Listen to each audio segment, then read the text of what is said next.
mga kapatid sa trabaho, pakinggan niyo sasabihin ko. Ako si Katuwid Vlogs, Isabela Beats Audio. Araw-araw pasok, tahimik lang ako, trabaho lang ang inaatupag ko. Pero bakit may mga mata na nakabantay, minamanmanan bawat galaw ko, bawat salita ko? Ako na nga yung nagpaparaya, ako na nga yung hindi nakikigulo. Pero sila gawa pa rin ng kwento, para lang daw ako ay mapababa. Alam mo ba kung bakit? Gusto lang nila ng spotlight.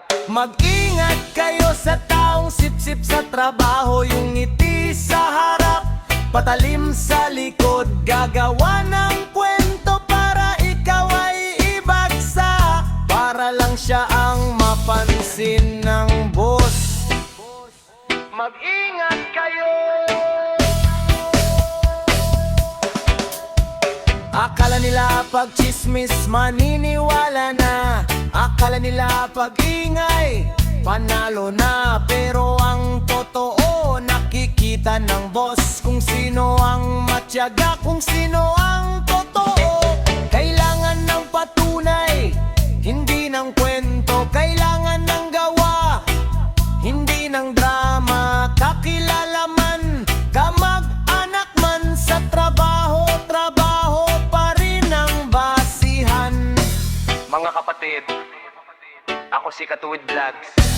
Hindi lahat ng malapit maaasahan, hindi lahat ng itig totoo. Kaya magtrabaho ka lang, hayaan mo sila ang kawa mo, sasagot para sa'yo. Mag-ingat kayo sa taong sip-sip sa trabaho, yung ngiti sa harap, chismis sa likod. Pero sa huli, ang tama ang mananaig, ang sipag hindi